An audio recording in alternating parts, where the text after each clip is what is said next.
Imagine an America where the color of your skin determined which door you walked through, which water you drank, and how much your life was worth in the eyes of the law. From 1954 to 1964, this wasn't just a prejudice. It was a legal requirement. Under the separate but equal doctrine of Plessy versus Ferguson, the government didn't just overlook racism, it codified it. Black Americans were trapped in a system of educational apartheid, where substandard school supplies and crumbling buildings were the tools used to ensure a permanent economic underclass. Police and government officials acted as the enforcers of this white supremacy, turning a blind eye to violence and ensuring that the status quo remained undisturbed. But a movement was stirring in the mid-1950s. It was a response to a century of being treated as second-class citizens in a land that promised liberty for all. This wasn't just a request for better pay. It was a demand for the recognition of their basic humanity. When the law failed them, activists realized they had to create a social crisis that the federal government could no longer ignore. Through the quiet defiance of the Montgomery bus boycott and the disciplined courage of the Greensboro sit-ins, the movement began to crack the foundation of Jim Crow. They used nonviolence not as a sign of weakness, but as a strategic weapon to expose the brutality of the police to the rest of the world. In the middle of this storm stood a young man named John Lewis.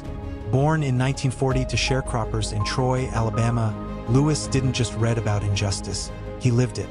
Inspired by the quiet dignity of Rosa Parks and the soaring words of Dr. Martin Luther King Jr., Lewis stepped onto the front lines of history. As the chairman of the Student Nonviolent Coordinating Committee (SNCC), he became an architect of the beloved community. He believed that love and nonviolence were the only ways to bridge the racial divide, but his journey was paved with blood. On March 7, 1965, a day the world would remember as Bloody Sunday, Lewis marched across the Edmund Pettus Bridge in Selma. He walked directly into a wall of state troopers and tear gas. He was beaten and his skull was fractured, but he didn't run. This moment was a turning point.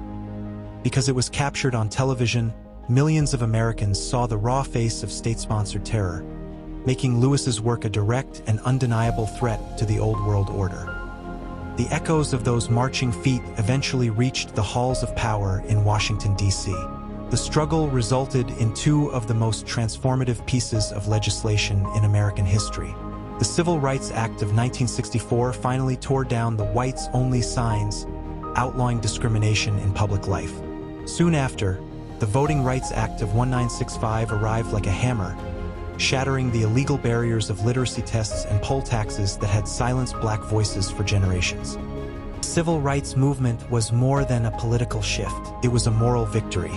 It proved that ordinary people, fueled by an extraordinary sense of justice, could rewrite the laws of a nation. It remains a powerful chapter in history, a story of how a people moved from the shadows of segregation into the full light of American citizenship.